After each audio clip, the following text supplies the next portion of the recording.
работаем.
I've still got 15 seconds here. We're at starting soon now. Ooh, all right. I think we are good to go. We're looking good. Guys, I hope everybody can hear us okay. Welcome to the stream. My name is Dan, and today on the show we have DrLupo, who needs no introduction. However, Dr. Lupo, if you would like to introduce yourself, and if anyone has been living under a rock for the last few years and has not heard of you, please feel free to take this time to introduce yourself and tell us a little bit about yourself, please. Yeah, so, hey, for anybody that doesn't know, Dr. Lupo, my first name's Ben. I've been playing, I feel like this is one of those meetings where, like, you introduce yourself, you have to include the amount of time you've spent addicted to the game. But I've been playing since, I want to say 2017. Actually, Grimm's was the one that inspired me to start playing this game, because I watched him on a factory run. It was one of those, what the hell is he doing? Like, what is this game kind of things? And now I'm probably 5,000 or 6,000 hours deep. Which is admittedly kind of terrifying. But I streamed on Twitch for a really long time, and then I took a deal with YouTube. So sadly, no drops on my channel over here, but you guys get them over there, which is good too. And I've been enjoying the experience. It's cool to see that Tarkov is popular on this platform as well, regardless of where you're streaming it. The game has been. This is one of those games that I started playing and really, really wanted it to go nuts. And then a handful of wipes ago, they started doing drops, and I think at that point everything just kind of took off. And now you've got people like Landmark that will get 15,000 plus. You see Pestily have 200,000 viewers during drops times. It's crazy how much the game has grown. But I love the game because it's methodical and it's different than every. You play other shooters, right? And they don't give you the same like adrenaline rush like this one does. And Tarkov has something, I think, because of that very few games, at least in my opinion, can capture right now. And it has definitely gotten its hooks in me, and I've been enjoying the process the entire time. I think it's a great game, and I'm happy that I get to play it. Absolutely, I completely agree. Tarkov for me, it's spoiled every other game. Like I can't ruin them. Exactly. I'm playing something else, and I'm thinking to myself, I really wish I was playing Tarkov right now. And I'm trying something new. I know. I absolutely agree. Now I know that it was a long time ago, but if you can remember back to your first ever raid, the first time you ever set foot in Tarkov, please describe it. Let us know how it went. Do you remember the emotions that you went through at the time?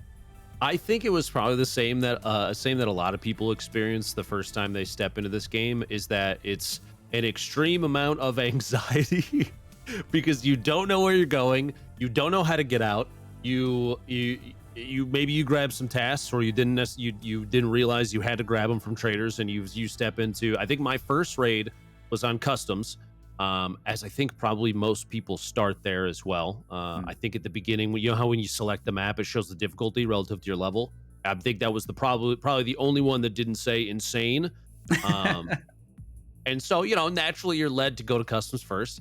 And I don't, dude. You'd have to look. I might have a YouTube video of my very first raid. In fact, I'm gonna have to look after stream and see if there's something out there that has like the leftovers, the remnants of it. But the game is it's punishing for new players in I think one of the best ways. Because for me, I like challenging games.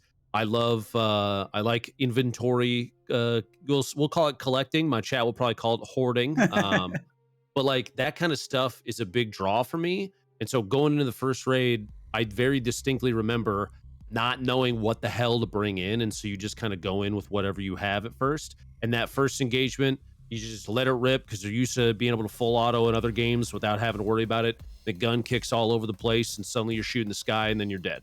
And it's like one of those, okay, well, that's clearly not the way that this is supposed to go the first time, right?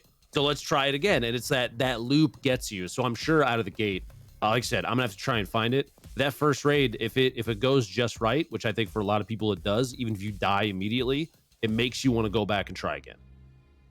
Absolutely. And I think for a lot of people, it could go either way. Some people will go in with just their hatchet or their knife.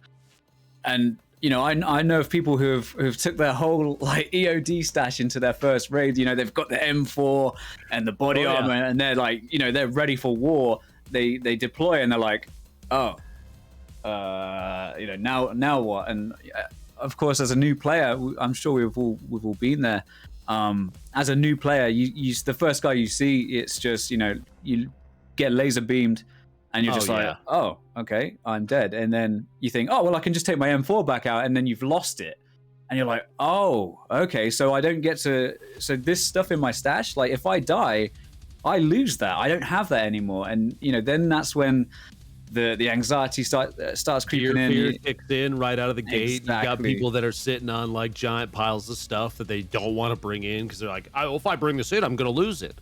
I try to tell my chat that a lot, and I'm guilty of maybe holding on to a couple too many things every once in a while, not too often, but I always tell my chat, if you have gear that's sitting there, it's either collecting dust and doing nothing for you, or you should use it. So you might as well just use it. Absolutely, great advice. I try to say the exact same thing. If it's just staying in your stash and it's going to stay there for the whole wipe cycle, you've already kind of lost it because you're not getting anything out of it. Absolutely right. And I'm glad that you share the same opinion for sure. And there's a lot of new players, especially now, especially back with the patch 12, like the big boom with the drops. So many new players, and they're all asking. How do I get over gear fear? How do I progress? You just send it. You just have to send it. If you sit on it and look at it and it does nothing for you. And actually, it's funny saying this. I know in my inventory right now, I have a slick and a hex grid that I haven't used yet, and they're just waiting. And now I'm thinking to myself, mid conversation with you, why am I just waiting? Why don't I just grab those and run them? Because if anything, it's going to give me the ability to survive stuff. And it's that like desire to hold on to it, almost like the one ring in Lord of the Rings. You want to hold on to my precious, right? And I don't want to let it go. But if you're not using it, it's not doing. You might as well have already lost it. Just go vendor it. You got to. You have to use the stuff that you have, because otherwise it's not doing anything for you. It's just taking space in your stash. That slick or that hex grid. That's 9 slots. So that's like 9 pairs of pliers, or something that you might need for the hideout, for example. Yeah, absolutely. 9 pairs of pliers. I see you've been getting good drops. Cool, good. I've got some here, in fact. So I'm ready to go. But yeah, absolutely. And I'm glad that you said the same thing. So if you could describe Tarkov, I know you've already said that it's punishing, especially to new players. But if you was to describe the game to someone who might be interested in trying it, what would be how would you kind of describe the game? How would you sell it to somebody and say, hey, you should come and try this game? Okay. Without being overly sarcastic, which is like one of my main ways of speaking. I apologize if anybody catches on to that. The game is a challenging, gritty survival shooter experience with an incredibly steep learning curve. But when you climb that mountain, it becomes one of the most rewarding experiences, I think, in gaming right now. There's a lot about it that obviously, and I say these things knowing full well that on stream I'm often a critic of the game too. So I do want to give a shout out to BattleState for still having me on, even though I do often I talk a little bit of trash about the game, but it's because I love it and I want to see it grow and flourish. But I digress. The game is a different, it's a unique shooter experience in that it's not a battle royale. It's not just about, going for PvP all the time. There's PvE to it. There's a teammate experience. You have a cooperative experience. And actually, I will say with the addition of VoIP, which I was dead wrong about, and hats off to BSG for creating a really good VoIP experience thus far. I've seen obviously some negative stuff, but like my experience has been really good so far. So it's anecdotal, but the game is like, it kind of covers so many facets of shooters right now because you kind of do everything. There's RPG elements to it. You have all sorts of stat tracking. Gun nuts love the game because you can build all sorts of crazy stuff with different attachments. You can make your weapons look like friggin' clown cars, or they could be super sleek. You could do the fact that you can do all those things makes you feel like you are, the time that you put into the game, which is one of the most important commodities that we have, is our time, right? The time you put into the game, if you enjoy it, you will really, really enjoy it because it does let you do so many different things. And I think not many games, like you look at Call of Duty, like Warzone is crazy popular, right? Or Fortnite or CSGO or whatever. They all do the thing that they're doing really, really well, but it's difficult for them to cross into the genre of shooter that Tarkov fills. I mean, you look at Hazard Zone. Hats off to EA for trying and DICE, but when they say that Hazard Zone was inspired by Tarkov, it's more like Hazard Zone is like the what's that fizzy drink? I make fun of it on stream all the time. It's like a seltzer drink, a LaCroix. It's like, do you ever have a LaCroix, Dan? I've never had a LaCroix, but I want one now. I want to try it. No, LaCroix is garbage.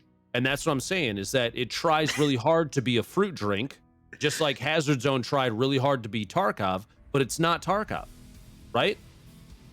And so this game does what a lot of games wish that they could do, and that's be a dedicated survival shooter experience that will beat you up until you know what you're doing, and when you finally get it, that it is better than anything else that I play.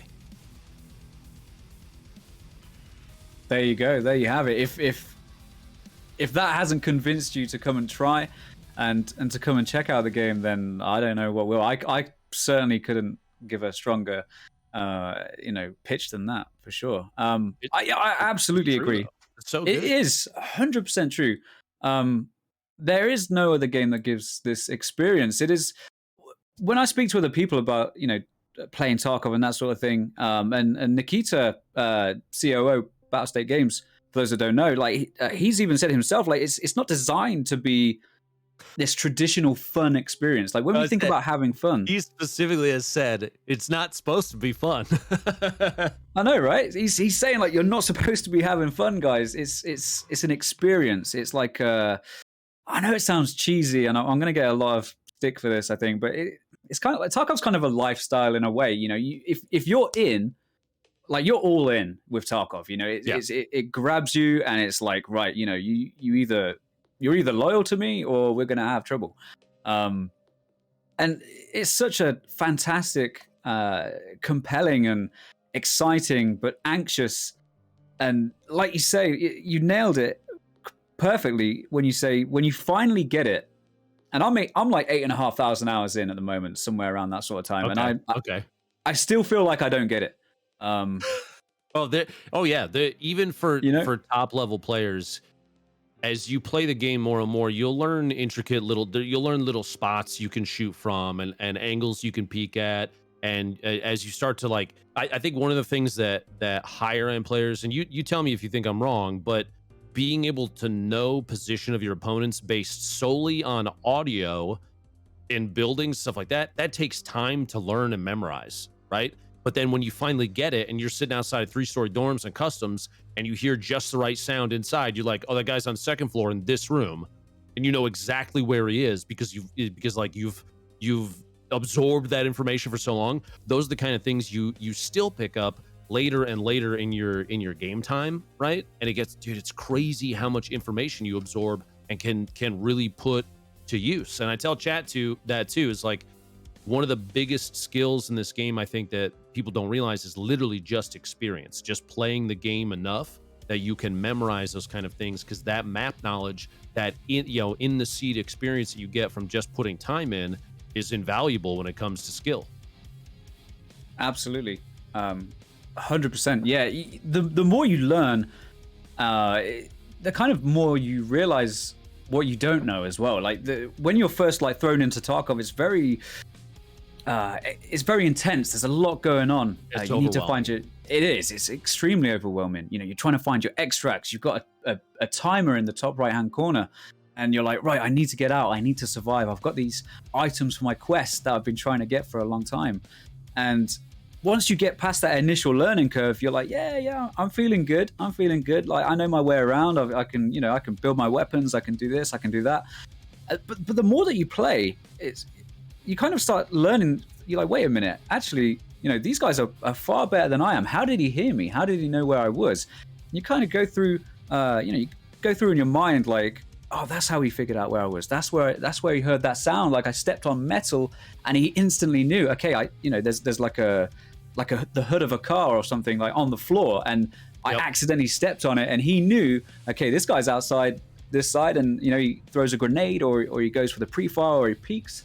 And you start to really like open your mind, and it's quite. I'm not sure if this is the right way to say it. Like easy to learn, but hard to master. I wouldn't say that it's easy to learn at all. It's like really fully easy to learn. Yeah, it's like hard to learn, hard to master, like even harder to master. But yeah, no, I absolutely agree, and yeah, absolutely fantastic insight there. I was gonna say, I think that it's very difficult to learn, but almost impossible to master. And the fact that can be said, and we're looking past, potential desync issues in audio, just like when everything's working right, everything's firing all cylinders, and you get a really solid raid. Even then, the skill ceiling is like, if sometimes it feels like it's infinite, because the number of things that you can learn and you can master, and the knowledge you can absorb from the game, and how to handle situations, and how different weapons handle, and what to do, and like even moving the damn loot, Dan, is a skill in itself, which helps elevate skill ceilings. I look at it the same way I look at, and I know Chad's probably gonna laugh at this, and just bear with me, please, but Fortnite is different than other shooters, other BRs, because it's not just a shooting game, it's a building game.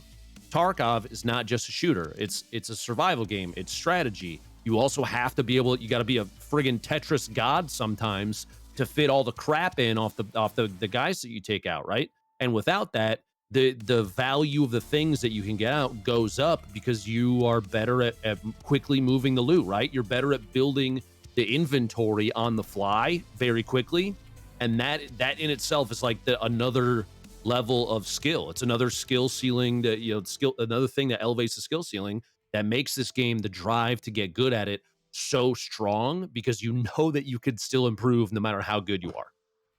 For sure. I'm glad that you mentioned that, actually, because it's just come to mind when I'm looting, and when I'm taking things and thinking about what I'm going to take and what I'm going to leave over time.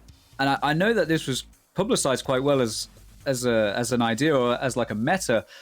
But thinking of it this way, price per slot. So, for example, you have this really expensive thing, but it takes up like 9 slots, and you think to yourself, well, that's 100K. It's about 9K a slot. Okay, and then you have like gold chains, which are like 25K a slot, and you think to yourself, it's a lot lighter. It's easier to hide. I can, put it in my container, or I can put it in my pocket, which gives me room for my magazines, which gives me, and yeah, absolutely. There's so much to learn, and there's so much more going on than just, okay, click heads and of course, yeah, you might be great at clicking heads. You might have the best aim in the world, but when it comes to like knowing, okay, this is where the task item is. This is the shortest way to my extract. This extract needs money, and I know that I can loot those safes and maybe build some up to get some to get out if I need to. It's so detailed. It's so like massively. I think that is part of what attracts people to the game too, and I think that's also part of what will deter other developers from going after the same space, is because you have to have, for the level the hook that this game really gets you with, you have to have such a scale of depth that is difficult for other developers, it seems, to put in the time and energy to try and create a similar experience. You even brought up, on top of just being able to fit the loot into your backpack, you literally knowing the way that the market is playing around certain items at a given time is like a skill in itself. Is knowing, oh, I know this FP 100 filter right now is going for 110K, and in 9 slots, like you said, that's only this much per slot. But I also could pick up, this bronze line and 3 gold chains, and that's significantly more money for the same space. So knowing the value of things as it fluctuates as time goes on, because like even after the first 7 days of a wipe, the value of stuff shifts, right? Suddenly Salewas, which were crazy pricey at the beginning, are basically down to vendor value with therapists, and having that knowledge too. That's what I'm saying, is that there's so many things about the game that keep you coming back because you know that you can learn more and more and more. That's what gets me to keep on playing, is that the desire to absorb. Now I know we moved away from the how do you convince somebody that has not played to play the game, but man, just throw this on top, right? It's just another piece of the puzzle of like what keeps players engaged is the desire to learn more about it. Absolutely. There's so many skills involved as well, from like marksmanship, being an economist, survival instructor, learning how to camouflage yourself, learning how to move, like being knowing how to traverse terrain safely. There's so much going on. It's absolutely wild. And I'm so glad that we share the same kind of love for the complexities of the game, as do many players. Absolutely. Let's move on to the next question. I mean, I think we could speak about this all day long. We could sing Tarkov's praises, but unfortunately, we do have to move along. So, if you could add any feature at all, you could be Nikita for the day and say, "This is going in the game tomorrow." What would it be and why? Look at that, any feature. Okay, can I give 2 answers? Because there's 2 that I like the idea of very much. What I would love to see. So the first one, and I only say 2 because it's difficult. I know I'm like ignoring the fact you said 1, so I apologize for that. I'm just going off my own page.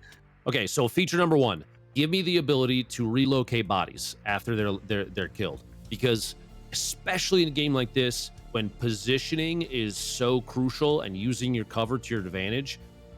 Granted, make it slow, make it so you can't shoot, that kind of thing, but being able to like pick up a player that you've killed and move them off the road or whatever would be phenomenal. Or hiding your friends if they've been killed, that kind of thing. I like the idea of that, and I've seen chat talk about that a bunch of times, and I think it makes sense given the way that the game plays. There is risk to looting a body in the open, but there's also risk to moving it, and it should be one of those things that if you're really quick, like being able to move that, I think would be a huge bonus to people that maybe you have an unlucky position. I know trigger discipline is huge, so if you're like, maybe I either wait to kill this guy when he's in the grass, maybe his body will end up in a hidden area, or you're just like shoot from the hip as fast as you can and you kill somebody out in the open. There's benefit to both sides, but I think being able to relocate still has the amount of pressure that would be put on the player when they're looting the body in the open, but it gives you the opportunity to make a smart play and move it. Maybe your friend has coverage on you, that kind of thing, while you're doing it. I think that is a big one for players that I've seen from my community quite a bit. But the other one, and I think for me, in terms of increasing my desire to play and be able to learn, one thing that I've suggested before, and Nikita, listen, hear me out. is maybe make an intelligence center level 3 bonus in your hideout, the ability to sit down at it and watch back through what would be like drone footage, or like if your PMCs are assumed to have like a chest camera, like military, police, those kind of people have on like a vest cam, where you can watch through a replay of the raid after the server has closed. So it saves like a file of it, a replay file with all the positionings of everybody, and you can watch, because a lot of people are like, well, I want kill cams, and I don't think kill cams are realistic for this game. And plus, if it happens immediately, if it were like Call of Duty, it would give you the ability to call out where other people are located. That doesn't fit with the theme of the game.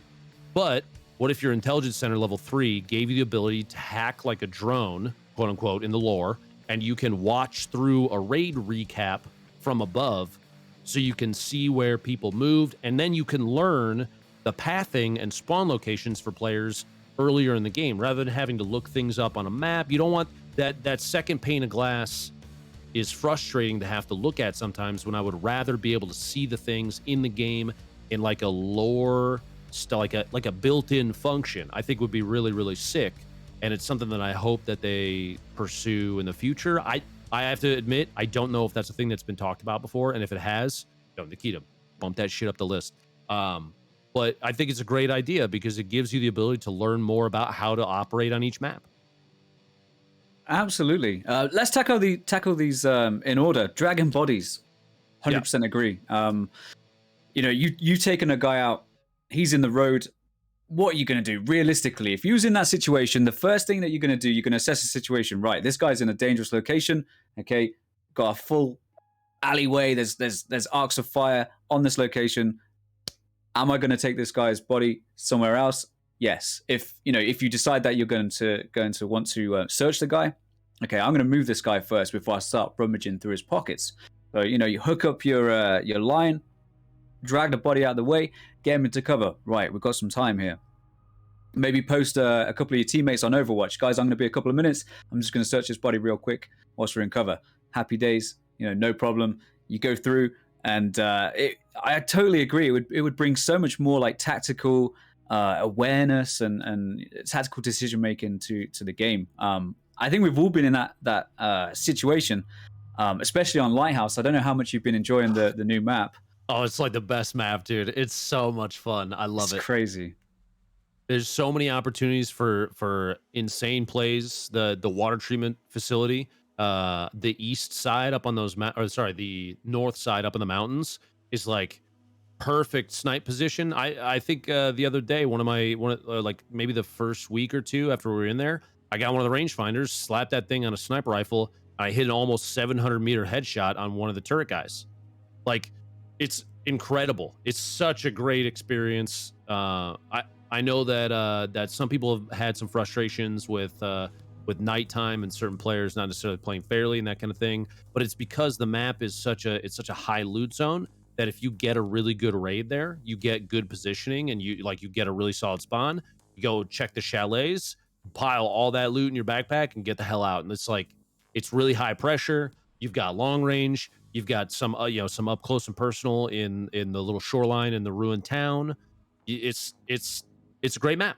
So, and this is coming from somebody that I fell in love with Reserve when they put it in the game, and before that, Interchange was my main. But Lighthouse is friggin' unmatched right now, dude. It's so good. It is. It's a fantastic location, and you'll know yourself. You've been enjoying it a lot. You'll know that there's the main road, which is the curse of a lot of player scavs at the moment, especially because a lot of us PMCs, we're out there going for scav kills on that main road. On that, yeah. Just tasking, bro, and you'll know yourself. You get a decent kill, you can see that he's all looted up, maybe he's got a decent weapon or like a big backpack, and you're thinking to yourself, I'd love to go and grab this guy's loot, but I know for a fact that I managed to get him from the mountains. If I go down to that location myself, I'm going to become a target myself. I don't want to do that. So then you instantly disregard that body. However, if we had the option to move bodies, you could say, right, Steve, I need you to keep Overwatch. Bob, come with me. We're going to go grab this body. Drag it out of the way. into a bush or behind a car or behind cover, and then go to work, searching the bag and taking the loot. Absolutely, I love that suggestion, and it's something that I've spoken about with my guys quite a lot. It would be so good for situations like that, and being able to I mean, if anything, it adds more utility to group play too, because I do know a lot of people that like to play solo, and it would give another benefit. Like, you have someone to cover you while you move a body off the road. I think it's great. It would be amazing. Absolutely. And let's not forget, in the raid series as well, if you guys haven't watched the Tarkov raid series, I speak about it a lot because it's my favorite thing to watch at the moment. I believe it's one of the USEC guys, I think it was a USEC, it could have been a bear, forgive me, he literally, clips on to his teammate, drags him out of the way. The guy's kicking his legs, trying to give his buddy some help moving his body, and he's like got his pistol, and he's like, oh, just swearing in Russian, and it's absolutely awesome. So fantastic suggestion for sure.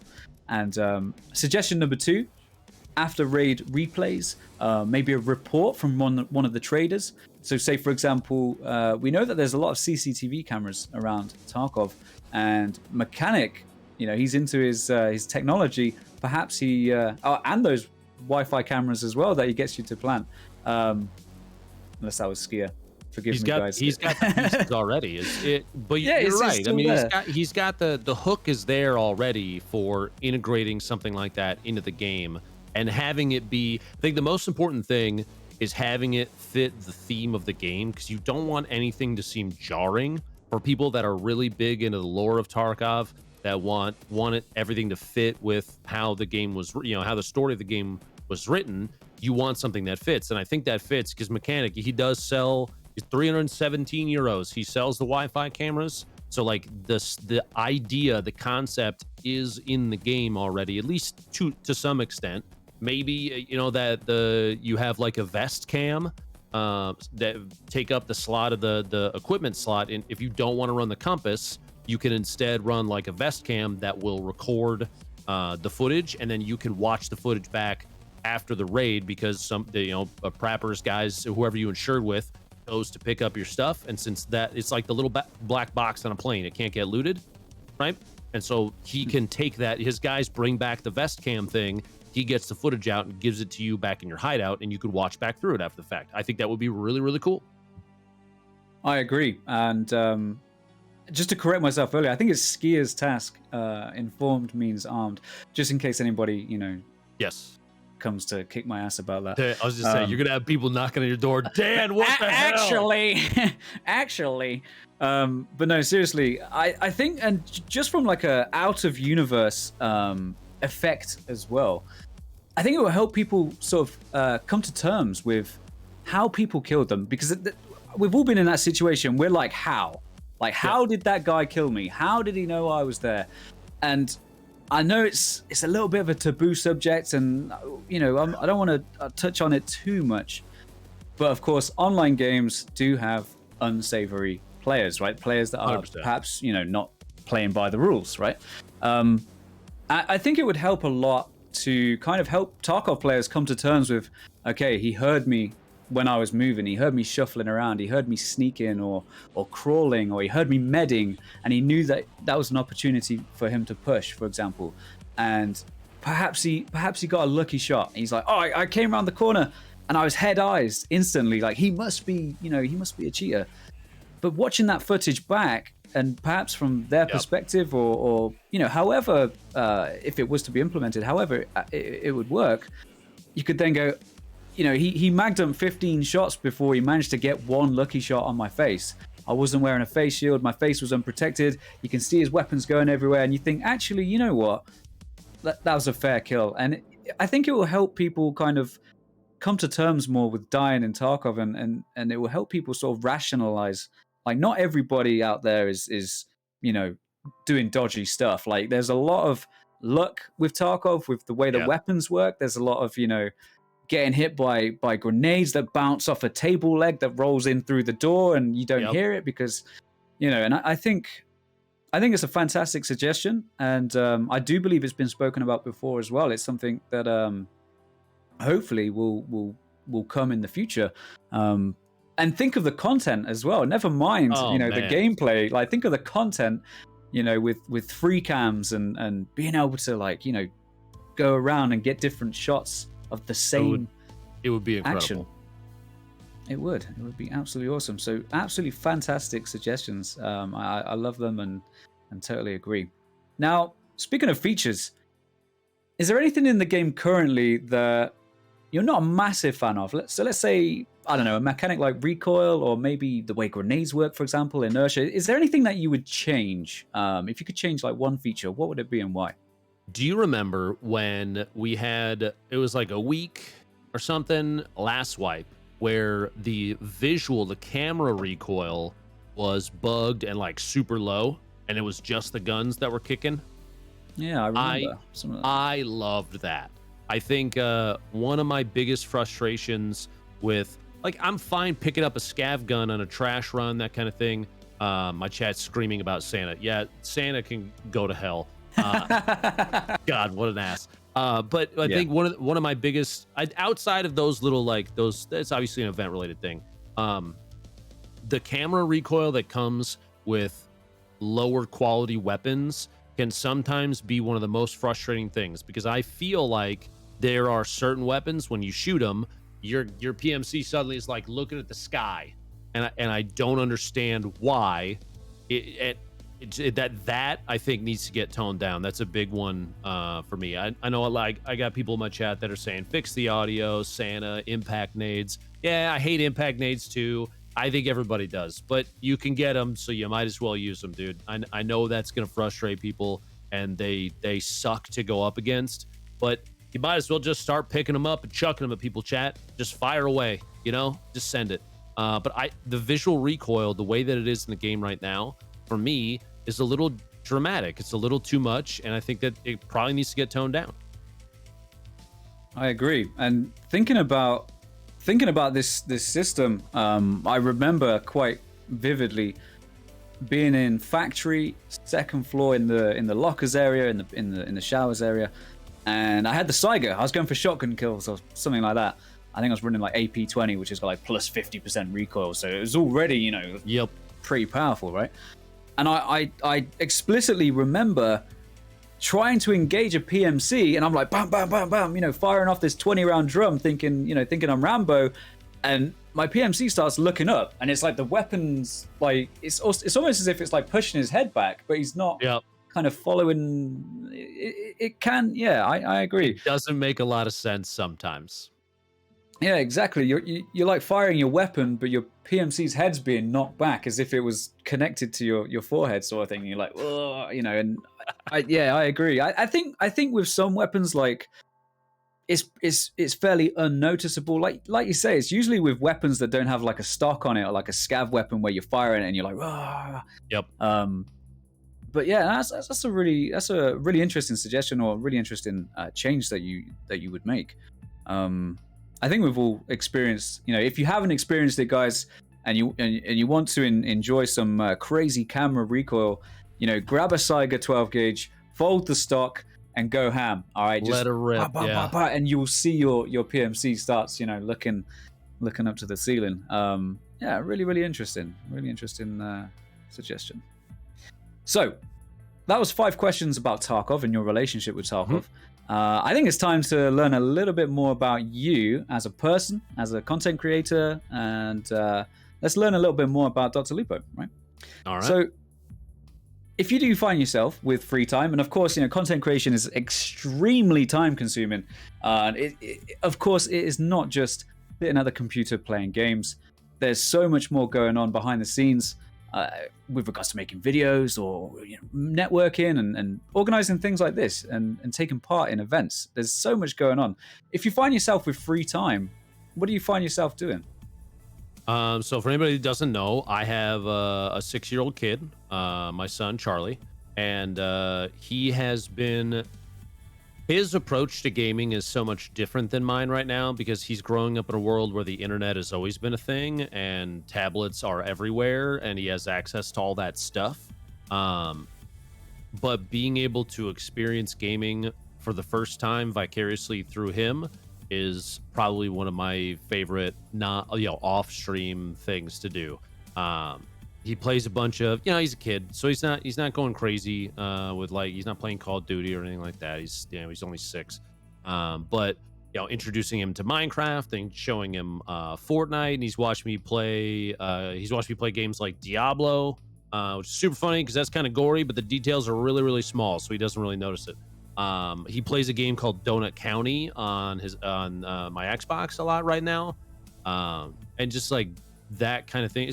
Being a dad when I don't have to be. I love being on camera. I love my job. As frustrating as it can get sometimes and overwhelming, there's a lot of anxiety and stress that comes with it. Being able to decompress and just like shut that stuff off and have someone, because he has been one of the biggest, like, he keeps me grounded, right? When I'm done with stream, he doesn't care how many viewers I had. He doesn't care, if I did really well in a game. He doesn't care about any of that stuff. He just wants daddy to sit down and play some video games with it. He plays Forza a lot right now. He's got like I got the Logitech steering wheel and stuff and the pedals, and I've been setting that up for him. So he'll play, he's been playing Forza Horizon 5 on my Xbox a ton. He loves that. But yeah, being a dad is like number one, right? You got to try and set a good example, and depending on, and with how the world is, sometimes it could be tough, but it has been, being a father is one of the most rewarding things I think I've ever experienced. It's incredible. And, starting off with steering wheel and pedals at 6 years old, like, watch this space. Drive by the time he's 10, man. It's going to be crazy. I'm a little scared. Going to be driving you around. I'm okay with that. How's he been finding, not to go off topic, but how's he been finding Forza? How's he been finding playing the game and that sort of thing? So I've been slowly pulling like the difficulty, like how the games like that like to, at the base level, like to keep you on the track, they keep you on the line, that kind of thing. I've been slowly removing over time the assists that it puts in place, and he's been getting better and better and being able to play with those. He's never driven any of the cars manual, although it does have the paddle shifters on it, right? But he's actually pretty good. The thing about my kid though, Dan, is that he is an effing clown. He's like never serious. And so he'll start a race, or like he does there's a mode in there called the Eliminator, which is basically battle royale driving. And out of the gate, this dude will cut off into the grass and just do donuts until the wall starts to come in, and then he starts to give a crap. But before that, it is nonstop hitting trees, hitting walls, driving down sidewalks, that kind of thing, and just laughing the entire time. So he does really well when he wants to do well, Dan, but when he doesn't give a shit, then he'll drive like a maniac. Fantastic. I'm so glad that he's been enjoying it. Forza is a great game, and I'd recommend it to anybody looking. It can be as fun, or it can be as serious, with friends, or competitive as you like. No, that's absolutely fantastic. And I'm so glad that you've mentioned family is like, first, and that's the one thing that keeps you grounded, keeps you human, right? And it has to be. Yeah, it has to be. Otherwise, I've seen a lot of people in the content creator space get absorbed into numbers. And I've fallen for the same trap. It's not an easy thing to do because you're constantly sitting in the spotlight, right? And you're constantly, whether you have 1 viewer or 1,000 viewers or however many, you still have public opinion looking at you, and people trying to apply pressure. Not that they mean it's not like it's a negative thing unless you let it become a negative thing. And I've seen people let themselves slip into that trap of like constantly trying to please everybody, and that is an impossible task. You will literally never be able to do it. Even this interview right now, Dan, I know that there's going to be people that are like, why is Lupo on there? That kind of thing. And that's fine. Like at the end of the day, it is what it is, and I can't do anything about it. I'm just here to talk about Tarkov and have a good time. And I've seen content creators lose themselves to the pressure and the negativity. And like I said, I've fallen for it too, and it can be difficult to climb out of sometimes. And it'll leave a sour taste in people's mouths sometimes. And that's just part of the job at the end of the day. You know what I mean? Absolutely. It's one thing that we don't really speak. I don't find myself speaking about that often, especially during the stream and stuff like that. Because if you're playing Tarkov or you're playing Forza or whatever it is that you're doing, you're sort of putting on a show in a way, and people come to have a good time. And this is one of those subjects that's extremely, extremely serious, and it's something that is on, I believe anyway, like the forefront of every content creator's mind. And you finish your stream, you get a nice little email saying like, "Hey, this is how your stream went," and you're kind of fighting with yourself. You're like, do I read this email that tells me how many viewers I had? Do I look at my average views? Was it 5 less than yesterday? What have I done wrong? Why aren't people coming to my stream anymore?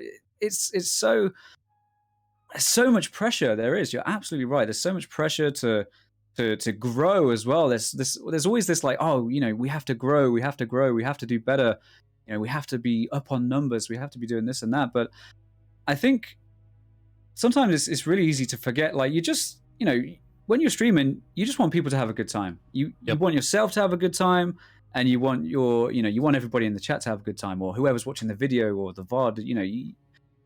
It's really easy to concentrate on those numbers and think, oh no, I'm 7.4 average viewers down from last month. Like, who cares, man? Just as long as you're having a good time and you're able to do everything that you want to do, and you can, if you're doing it professionally, as long as you're able to pay the bills and you're able to put, food on the table and that sort of thing, you really do need to be careful.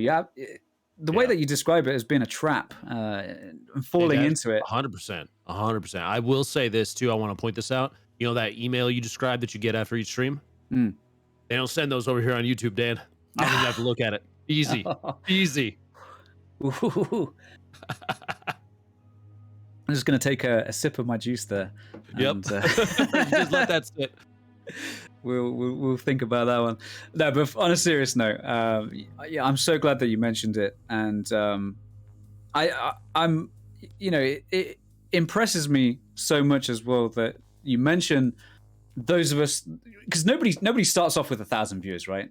There's a lot of people that will go through their whole streaming lives and they'll never hit 1,000 viewers, and that's absolutely fine. There's nothing wrong with that, right? But we need to think like, those of you that have got 2, 3, you're trying to get affiliate. You need that 3 average views and stuff like that.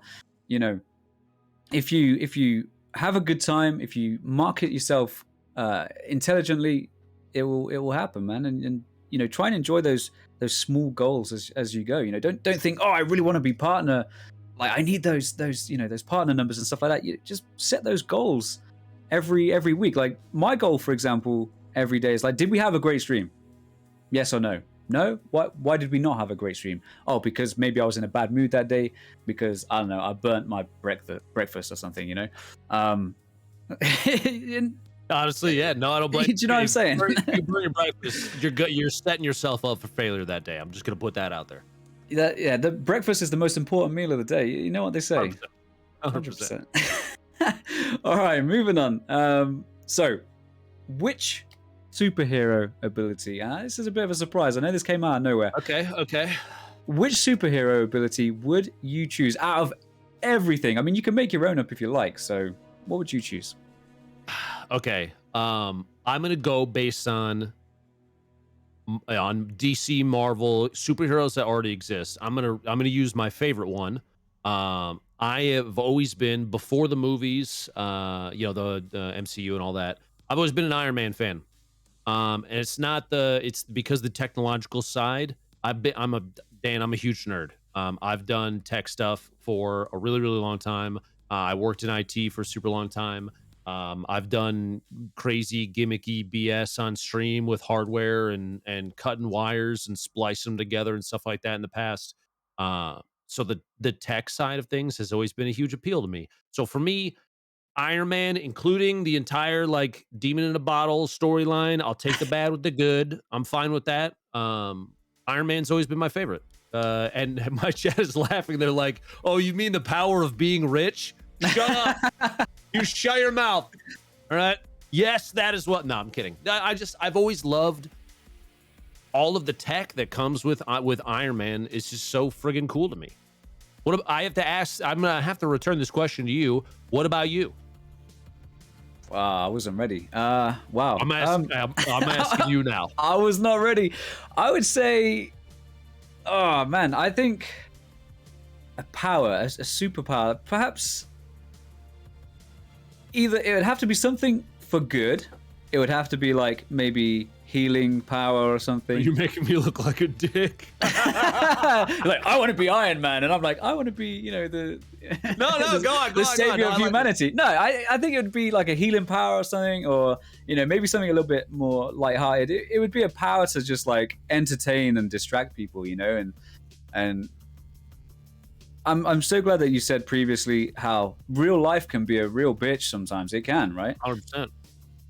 Being able to just distract people and entertain people for a couple of hours of their day, like I think that's a bit of a superpower in itself, and for me personally, my power would be just making someone's day better. Do you know what I'm saying? Whether that's through the stream or whether that's on here on the show or in a message or whatever it is. And I think I'd be like feel better guy if that was my superhero name. It'd be like feel better man or something, I think this is so I asked you the question, like, I just want to help people be happy. What about you, Loop? And I'm like, I'm a narcissist, so it's all about me. All about me, chat. That's not strictly true, because you did ask me, you did return the question, so 99% about you, I'd say.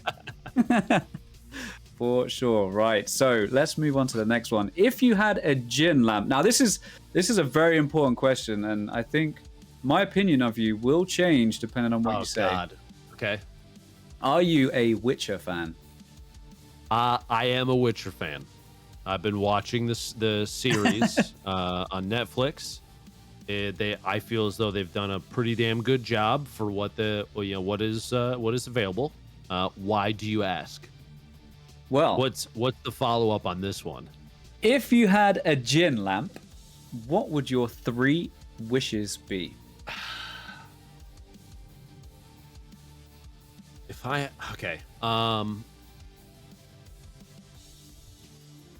What were the rules for this, for the wishes?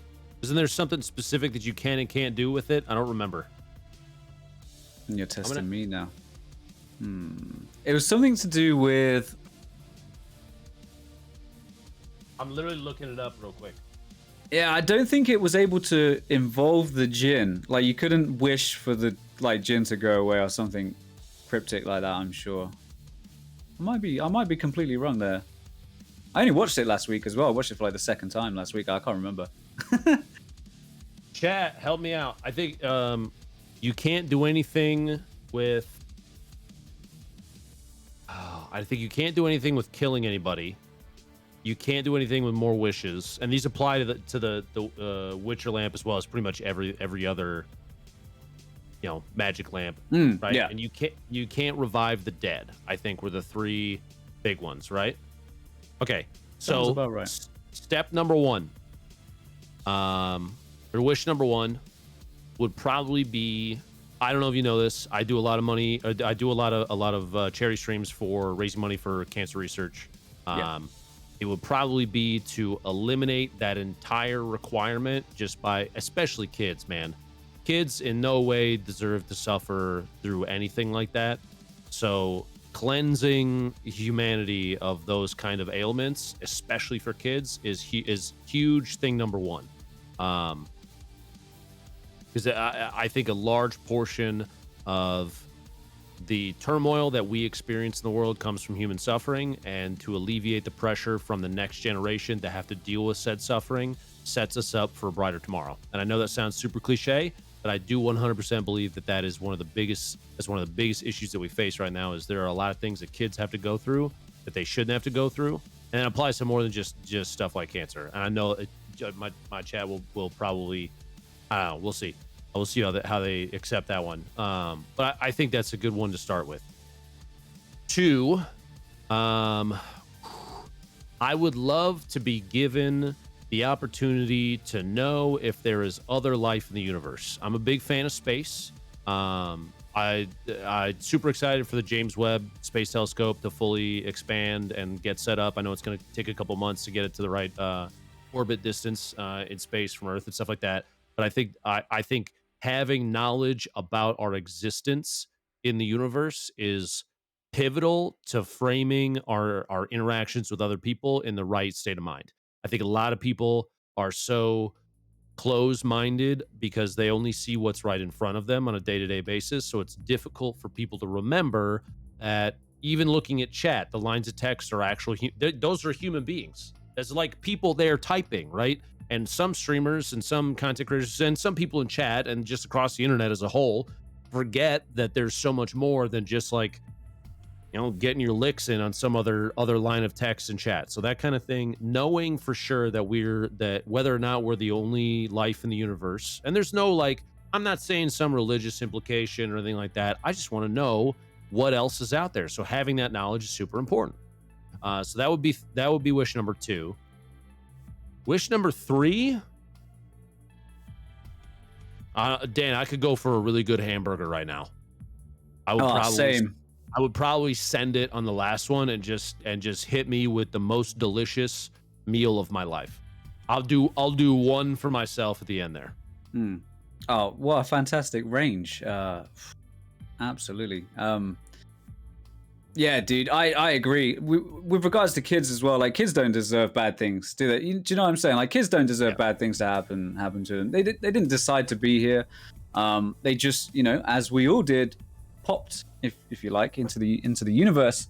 And you just kind of just, you know, a little bit like Tarkov, really, not to detract from the point, but you're sort of just thrown into it and said, well, off you go, you know, get on with it, right? Good luck. Yep. Good luck. And there's so many things out there that are just completely out of humanity's control in a lot of ways. But it is such a shame, and that's a huge understatement. It is such a shame that kids do have to suffer for reasons that they don't understand. And I think I speak on behalf of pretty much the whole of the internet and the whole of everybody that knows you for what you've done and what you continue to do. Like it's absolutely incredible, man. It really is, and it's inspirational. You know, there's so many great causes out there, and it's impossible to give your energies to all the causes that people deserve, right? But I think it's amazing, dude. I really do. And like, just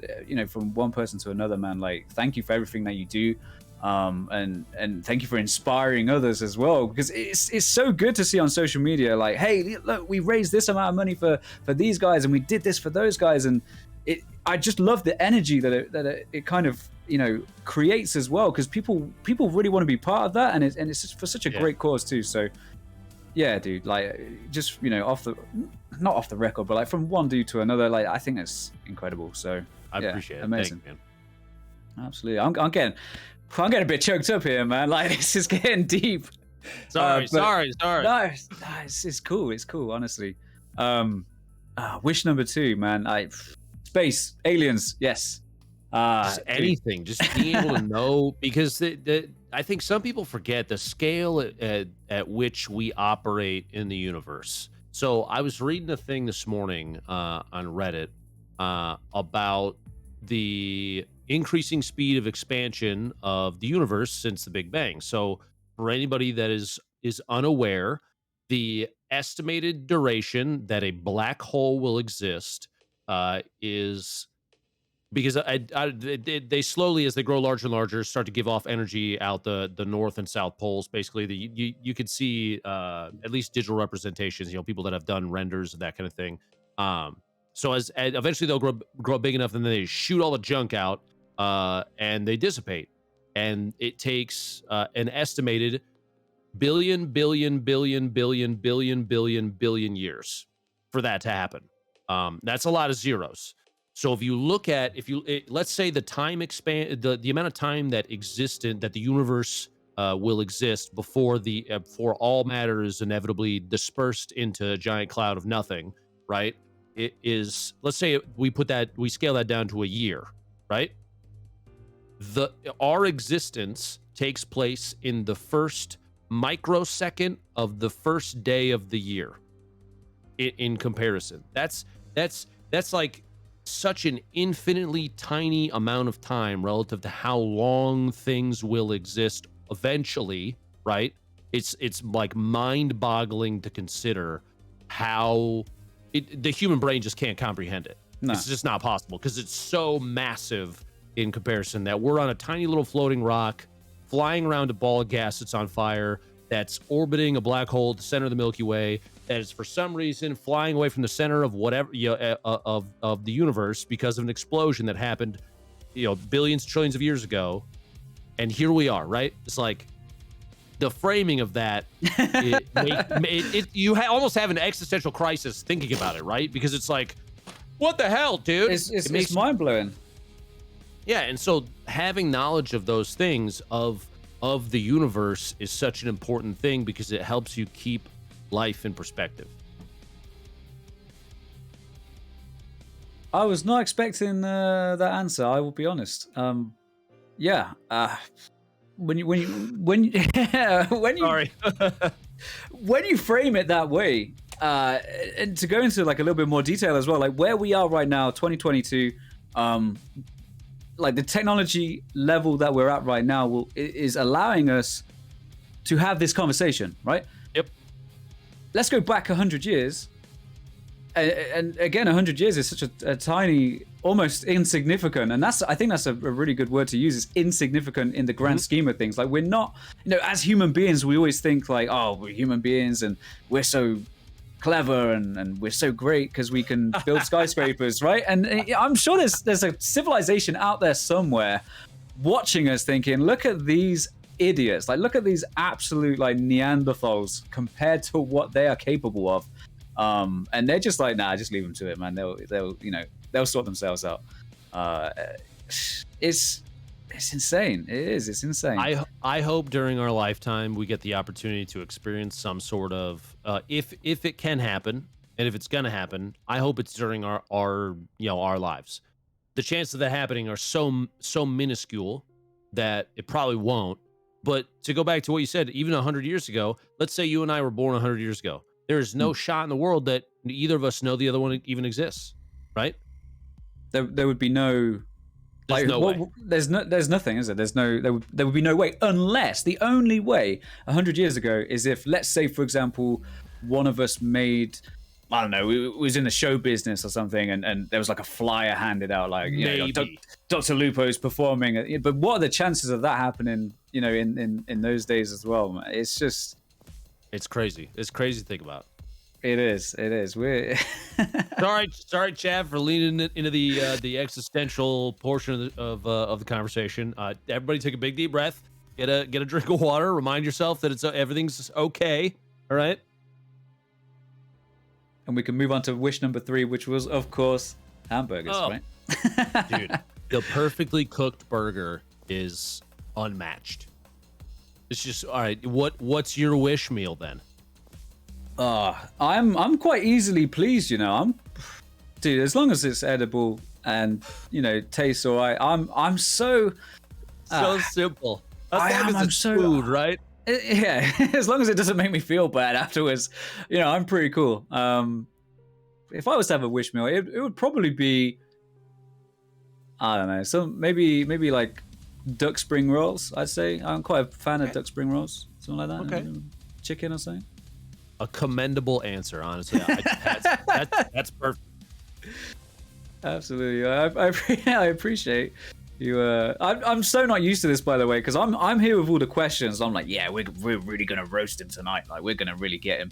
And having these fired back, I'm just like, they didn't tell you what you're getting yourself into, did they? No, I was not prepared, as I'm sure you guys in the chat and watching this can appreciate. So, moving on from the wishes, are there any plans for this year that you can sort of tell us about? With your channel, with your brand, maybe something at home that you've been putting off for years and years. Is there anything that you're planning for this year that's really important to you and you're really excited about? might finally change out the power supply in my gaming PC. It's been slowly dying over the last 2 years, and I've been reluctant to even like. I'm a tech guy. It would take me 15 minutes. I have the replacement already. I just haven't done it yet.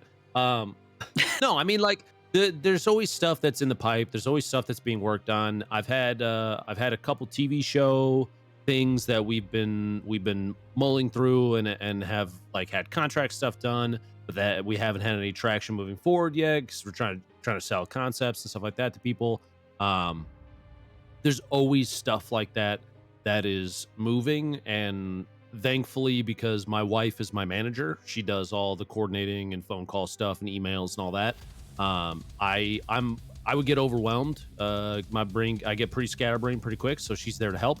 But because of that, with having her on board doing those things, is given me the ability to focus on stuff that I'm really passionate about, like playing Tarkov and getting Cherry Stream stuff lined up and those kind of things.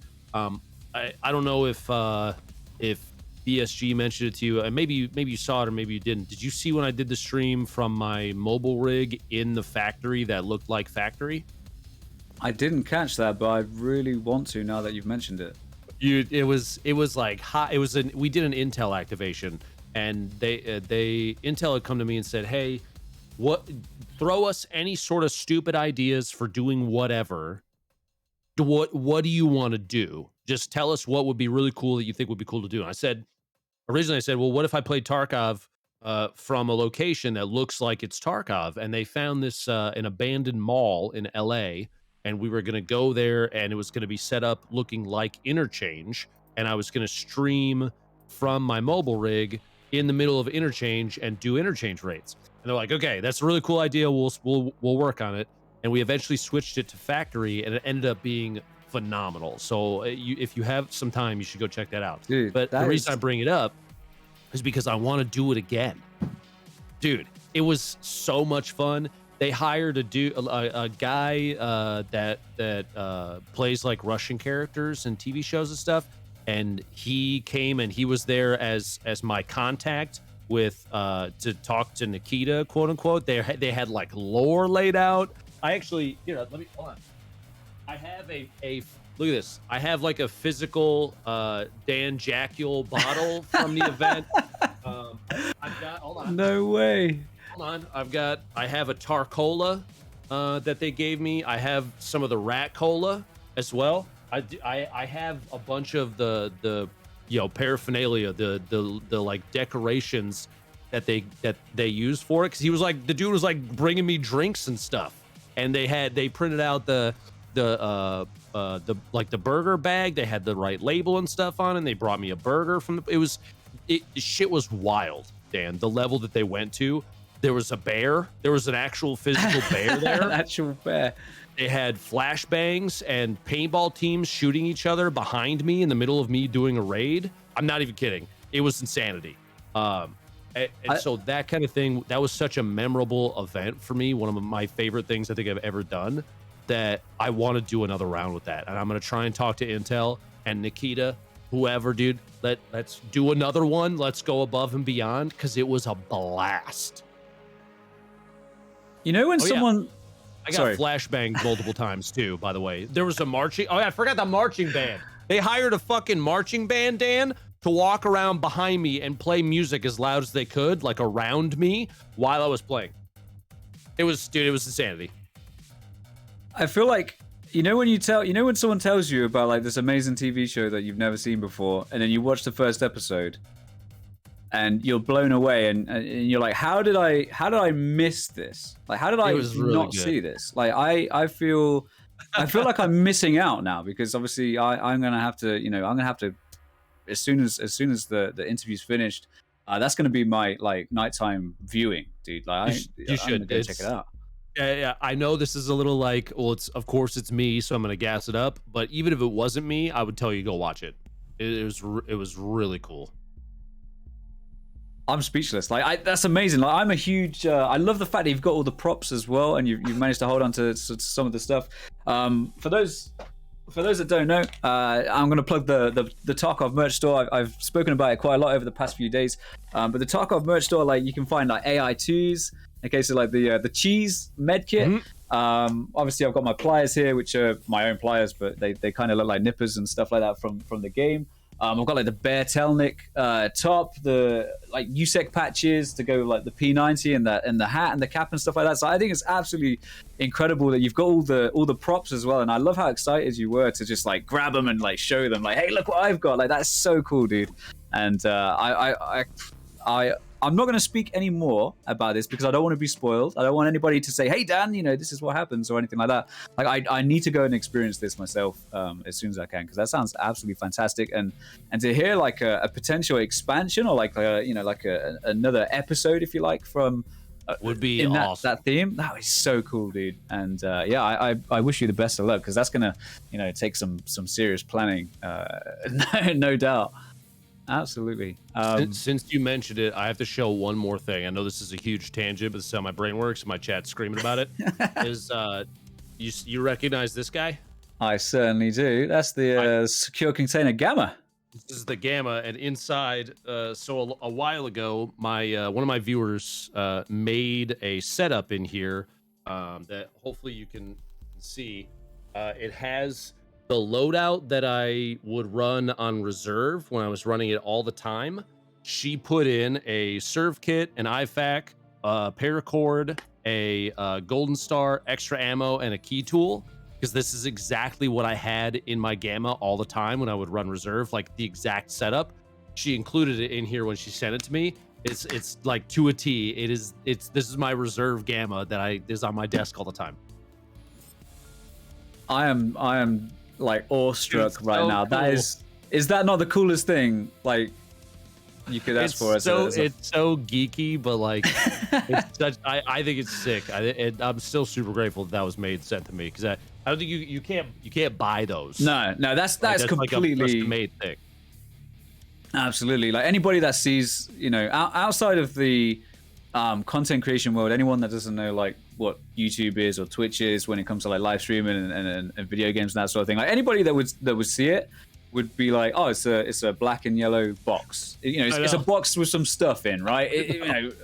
But to us players and us, self-proclaimed nerds and everything else, like we love this stuff, man. And having like an AI too, like someone looks at that, it's an orange box, but to us it's different, isn't it?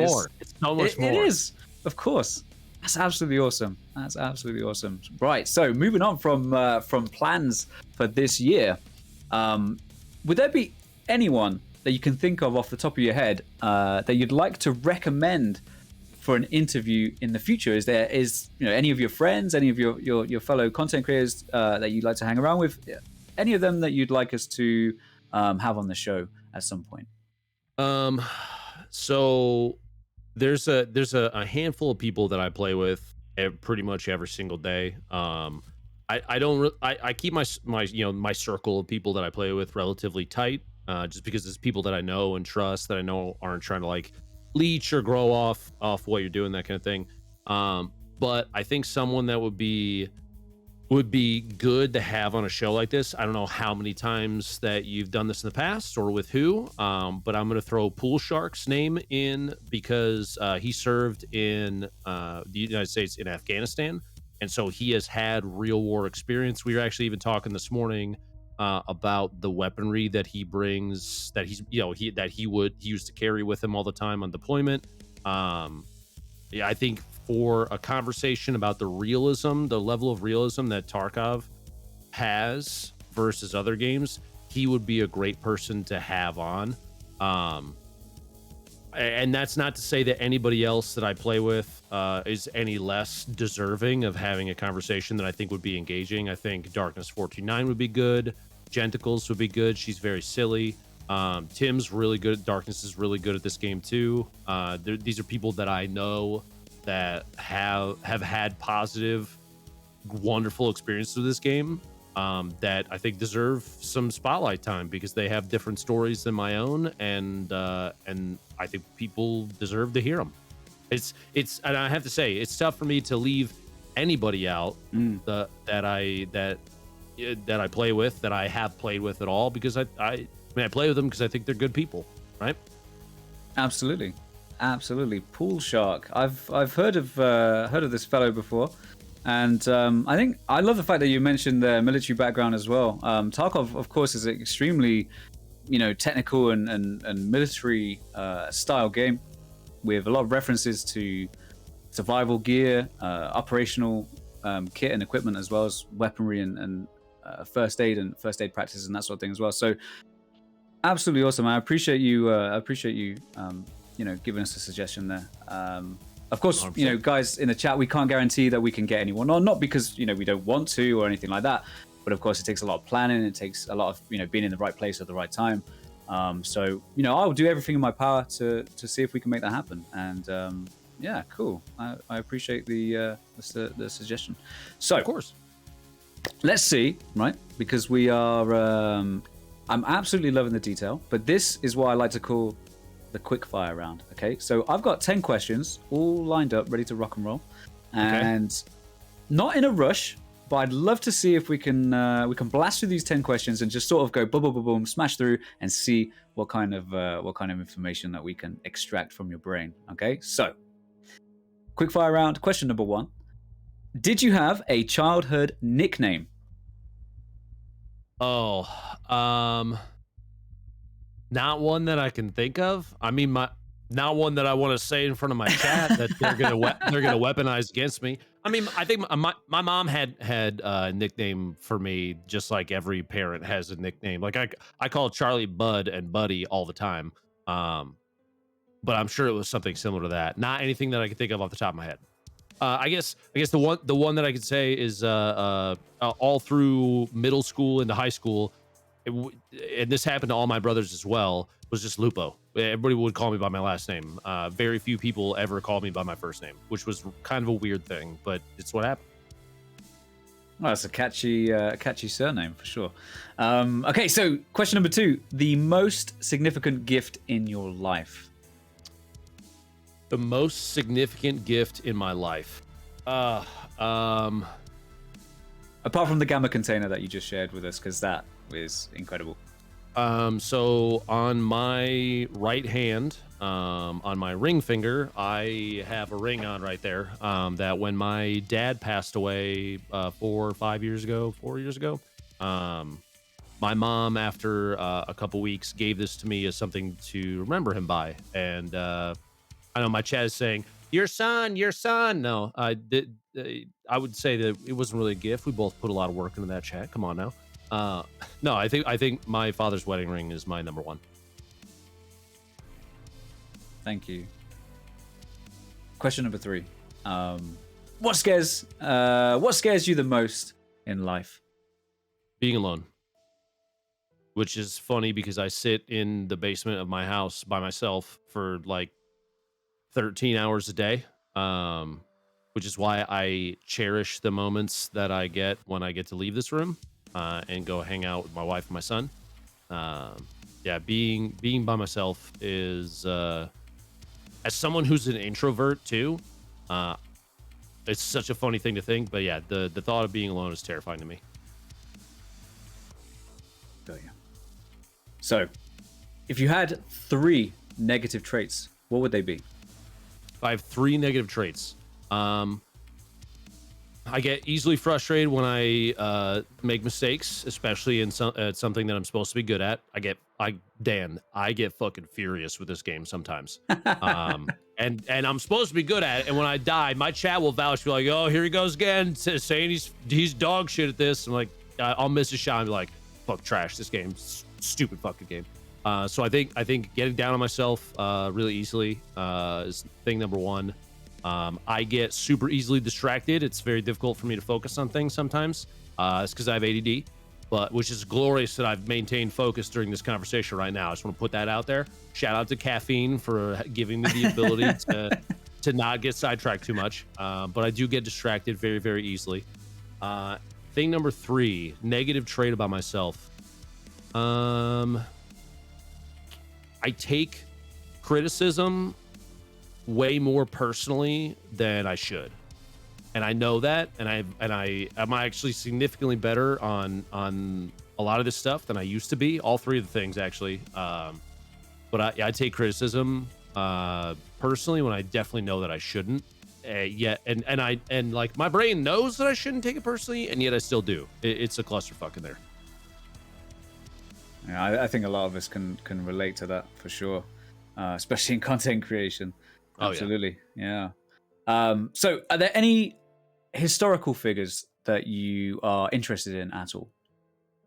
Any historical figures? Every astronaut known to man. I have a deep love, a passion for outer space, as you could tell based on what we talked about earlier. Yeah, Uh, absolutely.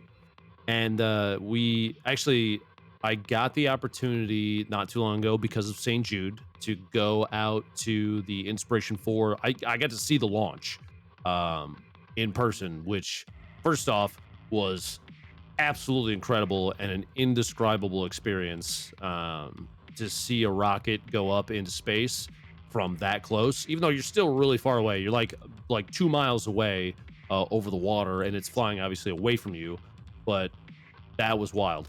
But being able to meet and talk to, I got a chance to meet personally 4 astronauts that have spent tons of time in space. I'm like, that is an experience like no other.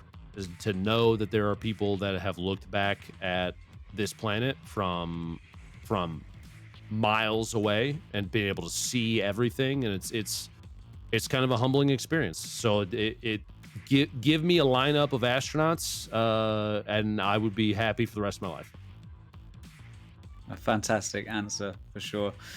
If you could ask a question to chat, let's imagine for a moment that chat was a person, like an individual. If you could ask them a question, what would that question be? If I could ask chat they're standing in front of me. Chat is one person, and I get to ask them a question. One question. It's, why are you the way that you are? Why? They mean well, but the problem with chat is that they are a collection of people, right? They're not just one. And so while I would love to see them as a hive mind of joint collective thought, they're not. And so you often get a lot of people that you get. It's the revolving door of chat, right? And so you'll see a lot of the same questions, you'll get a lot of the same opinions, and you get the good with the bad, and it's just part of the job. But my chat is all laughing now and saying you made us this way. So that's a good that's honestly a good answer to that, right? I definitely agree. What's the most interesting compliment that you've ever received? The most interesting compliment.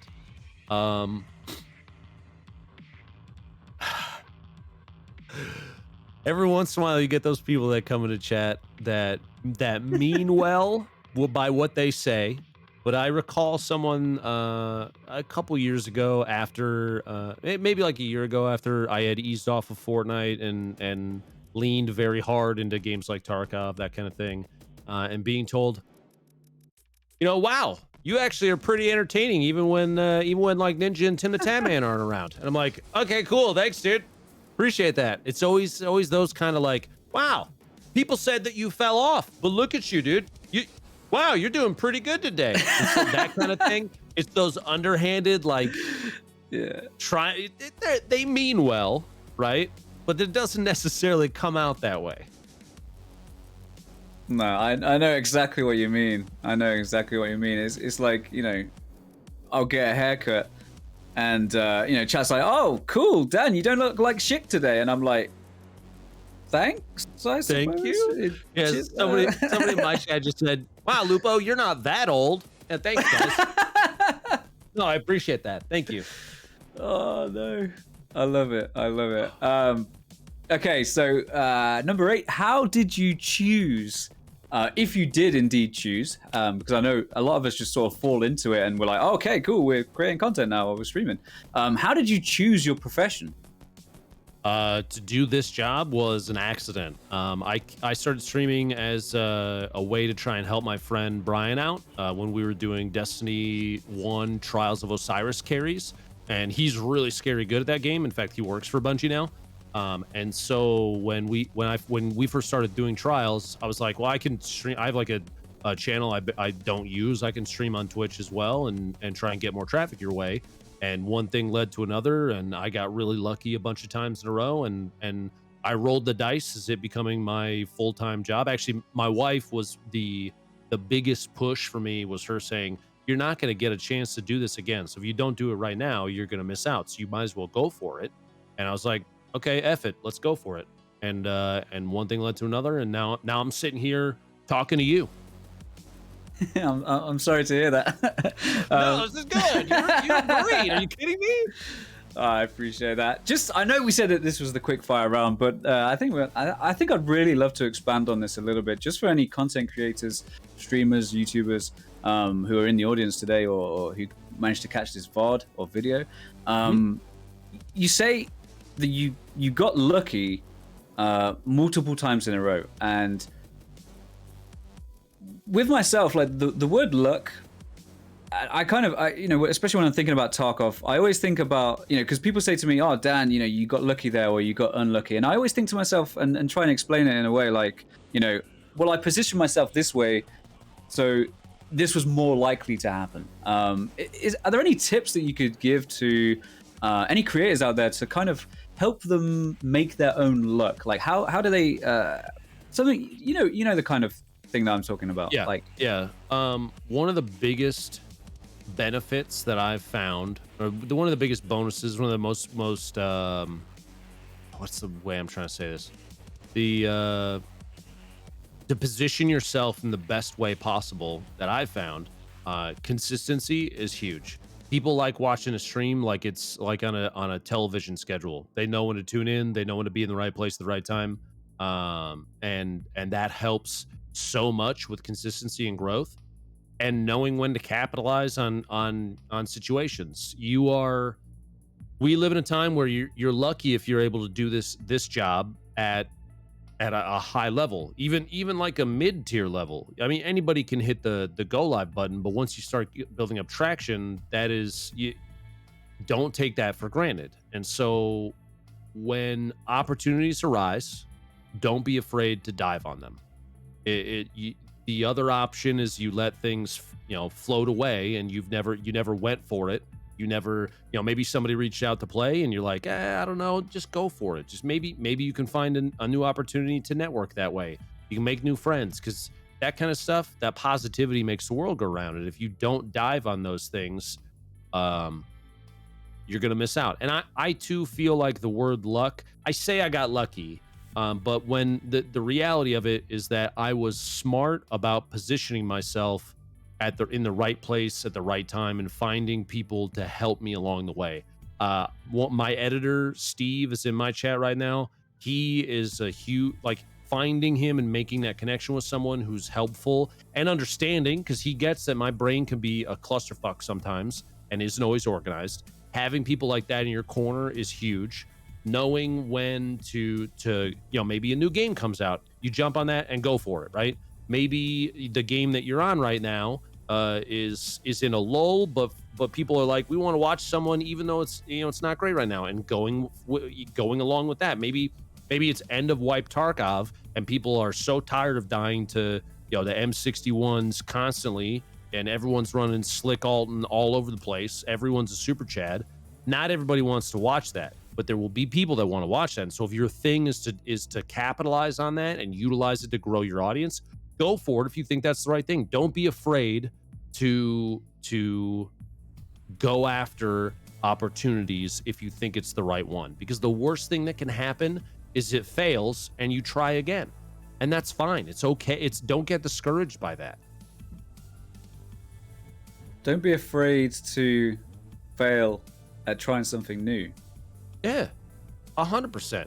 The countless times you don't get to I'm going to use him as an example, even though he did send a rocket into space that looked like a penis.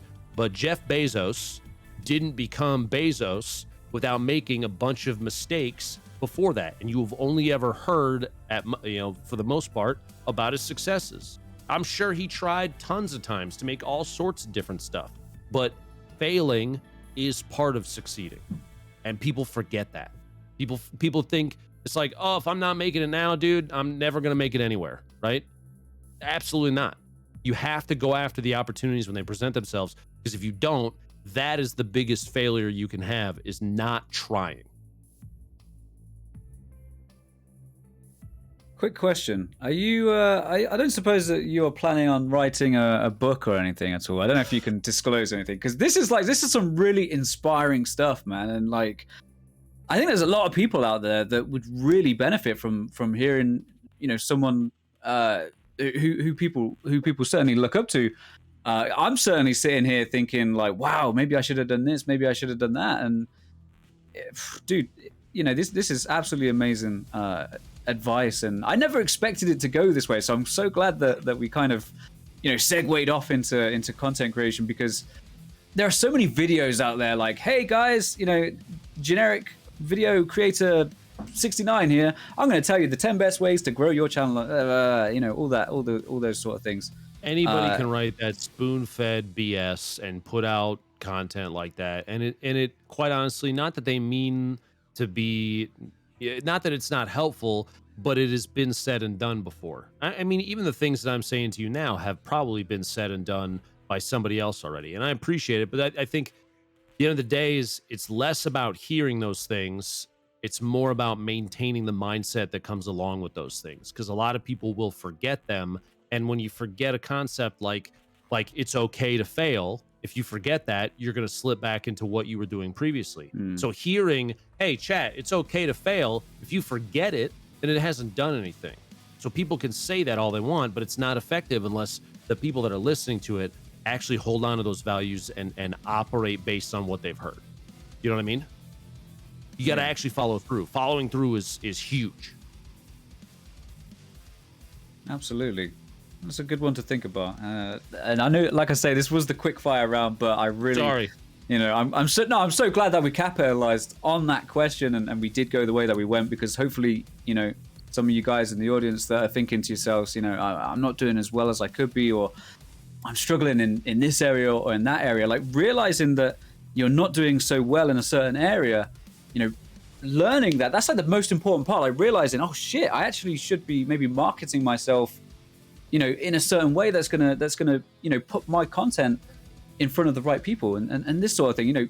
Surround yourself with community members who really appreciate your content, and surround yourself with friends who you want to see every single day, and stuff like that. Like if you can like identify those problems, that's like 50% of the issue, right? Like there's so many people out there that aren't going where they want to go, or they're not where they're at, but they fail to realize, like, I'm my own worst enemy here, because I'm not looking at my mistakes, or I'm not looking at what I'm doing wrong and improving on that. It's just kind of like, oh, I'm going to be grinding every day, and no, your words are absolutely inspirational, and hopefully there's a couple of guys at home and that really take that on board, and who knows, we may have just like gave birth to the next absolute superstar who's like, Good. What?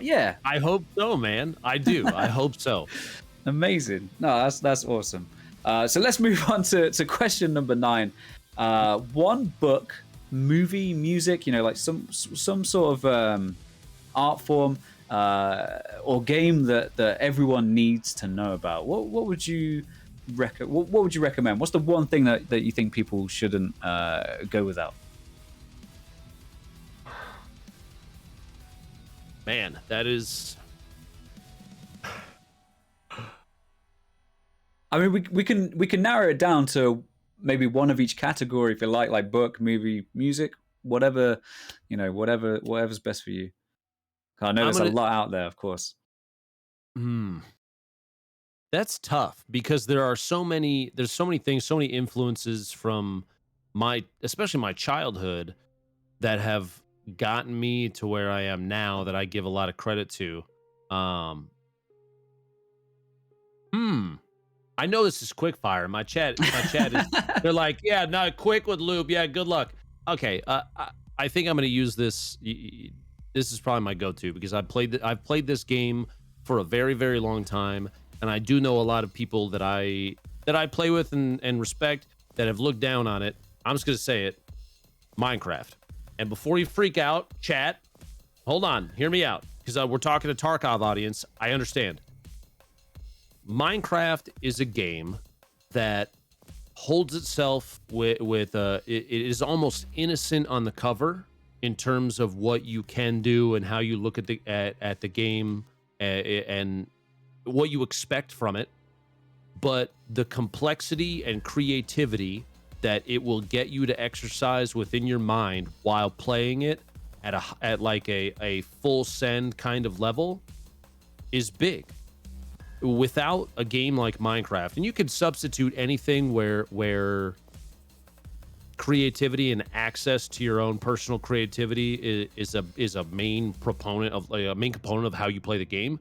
You could swap those out, but I think that does such a great job for giving people the opportunity to look at challenges from multiple points of view, whether it's building things or defeating bad guys, that kind of thing. It is Minecraft, and those kind of creative games as a whole are excellent for people like us to fully explore what we're capable of in a gaming space, I think. And not to be cliche, but Tarkov also kind of has in the shooter realm a similar thing going for it. You don't have to play any one in particular way, and you can play a ton of different ways. Any game that does that is worth putting your time into, in my opinion. And Minecraft has a lot going for it, because my chat even equated it to, it's like virtual Lego, right? With Lego, you can build anything, you can do anything. And even Lego, maybe Minecraft isn't the right answer. Maybe Lego is the right answer. Anytime that you are the one that is in control of how something grows and changes and evolves is such a great tool for expanding the way that you approach situations, whether it's in-game, in real life, whatever it is, because you're exercising, you're flexing those muscles in your brain. Not that there are muscles in your brain, but you know, the hypothetical muscles in your brain that help you approach and tackle challenges in life. It's huge for that. So Minecraft, Lego, those kind of things, if you haven't really dug into a game like that or played with a thing like that, do it. You need to. Minecraft and Lego. You know, Lego's my childhood for sure, dude. 100%. Absolutely. I was just trying to think that the last time I built something with Lego was must have been years and years ago, and I'm feeling kind of bad now because Lady Exert, she bought for me last Christmas a Nissan GTR kind of like Lego model, and I always said to myself, I was like, I'm gonna make it, and you know, I feel ashamed to say that I haven't gotten around to building that Nissan GTR yet in the Lego, and I'm ashamed. You gotta get, when you're done, you pull up the Tarkov factory video, yep. You get the kit out and you build it, and you watch the YouTube video at the same time. That's your job after stream. It's gonna have to happen. It's gonna have to happen. You've changed my life, and I will take a picture of that GTR, and I will personally, no, for real, do it, please. I'll personally send it to you and say, look, I did it, you know, and there you go. Absolutely fantastic. And question number 10. So what are your wishes for streamers and viewers for the new year? Don't lose track of yourself. A lot of people, like I said before, fall into a trap of the numbers game. Their mental health can plummet. I've had behind the scenes conversations with a lot of really good people from all walks of life that have fallen into the same trap of, I feel like I'm treading water, or I'm declining, or things aren't going well. What do I do? And you got to worry about yourself above all else. Please, please, please. I've seen way too many people become, quite honestly, depressed from playing the numbers game and things that people on the internet say and all that. Like, I get that it can be a lot of pressure and a lot of anxiety, and you don't know what's coming next, and it all feels like it's tossed up in the air. And I've been there. I know that feeling. The best thing you can do is, if you need to take a second and step away, step away. It's okay. If you don't want to stream that day because you're not feeling up to it, trust me when I say people would rather appreciate you in a good mood than forcing yourself to push through it in a bad mood.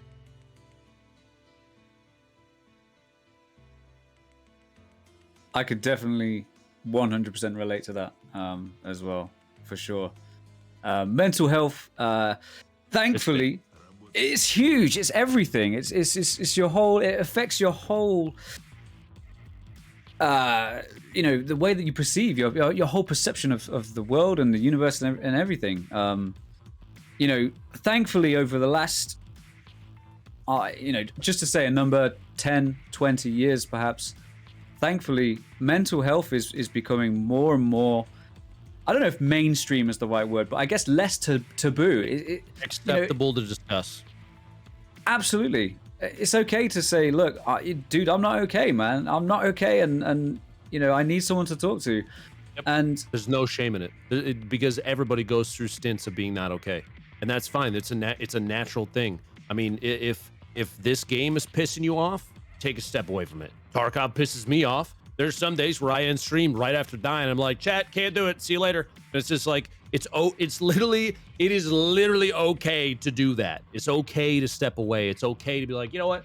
I'm gonna go build my Nissan GTR Lego kit right now. I know you guys pronounce it Nissan, which is hilarious to me. Nissan. I know it's such a weird thing, but it's okay to do those things. I think a lot of people lose sight of that because they're afraid of feeling shameful about having an issue or what, or like not being okay. Y'all, it is fine to be not okay. It's okay to be not okay. It is. Yeah, and I couldn't agree more. Honestly, it's I don't think there's any content creator in the world. I don't think there's anybody out there in the world that hasn't been through hardships, mentally and emotionally and everything else. And it's really important to understand ourselves and not only ourselves, but like understanding those around you as well. Like it can be really easy, for example, if you're in like a relationship, you're married, or you've got a friend that you spend a lot of time with, or maybe a friend that you don't spend a lot of time with. It can be so easy to catch somebody's bad mood and think to yourself, like, dude, stop being an asshole. And it's like, well, maybe stop and think, well, why are they being this way? And it's so easy to just say, dude, is everything all right? And they're like, yeah, everything's fine. But like you say, look, dude, is everything good? Like, is everything all right, man? Let's have a chat. And it takes literal seconds to just say to someone, are you okay? Like, are you actually okay? And I know a lot of people are hard to, tough nuts to crack. I'm oh yeah, dude, I can be a nightmare. Lady Exert's saying to me like, how's your day? And I'm like, yeah, it's fine. And she knows that I've had like a tough day. Maybe, Tarkov's kicked my ass for 8 hours straight. And I'm like hanging on to sanity, by a thread. And I'm like, yeah, I'm fine. And she's like, look, hey, what's going on, man? And I'm like, and